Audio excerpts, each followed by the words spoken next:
இதான் நான் நேத்தே பிரஸ் மீட்ல சொல்லியிருக்கேன். பல ஆண்டுகளா முறைகேடு நடக்குதுங்க. தேர்தல்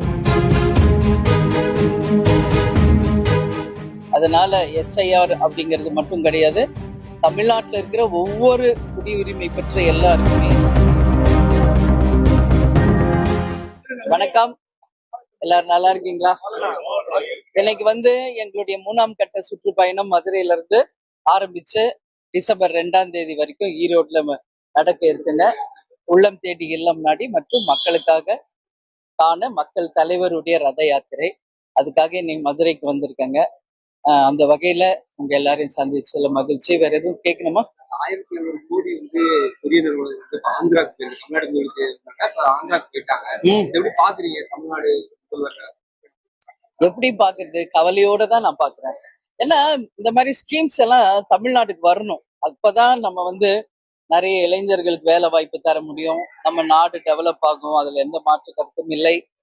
இது அதுக்குரியவங்க தான் இதுக்கான பதில் சொல்லணும். பட் வருங்காலத்துல நல்ல நல்ல திட்டங்கள், பெரிய பெரிய இண்டஸ்ட்ரீஸ் தமிழ்நாட்டுக்கு வரணுன்றதுதான் தேமுதிகவின் நிலைப்பாடு. அது நடக்கணும்னு நான் நினைக்கிறேன்.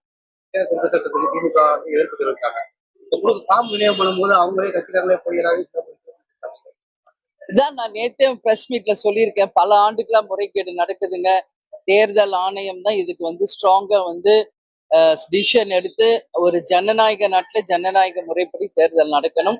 அதனால எஸ்ஐஆர் அப்படிங்கிறது மட்டும் கிடையாது. தமிழ்நாட்டில் இருக்கிற ஒவ்வொரு குடியுரிமை பெற்ற எல்லாருக்குமே அந்த வாக்குகள் உரிய முறையில எல்லாருக்கும் கிடைக்கணும் அப்படிங்கறதா தேமுதிகவின் நிலைப்பாடு. அவங்க கட்சி பண்றாங்க.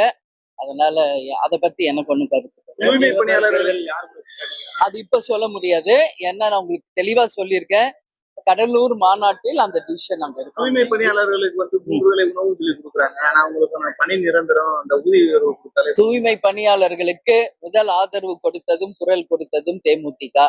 அதனால நிச்சயமாக நான் என்ன சொல்றேன்னா, வெறும் உணவு கொடுக்கறதுனால மட்டும் அவங்களுடைய தேவைகள் பூர்த்தி ஆகாது. ஏன்னா நான் பர்சனலா அவங்களோட பேசியிருப்பேன். அதனால அவங்க ஆர்ப்பாட்டத்தில் எல்லாம் நான் நேரடியா போய் கலந்து கொண்டிருக்கேன். அவங்களுடைய தேவை என்ன என்பதை அரசு நிச்சயமாக செய்து தரணும் தான் நான் கேட்டேன்.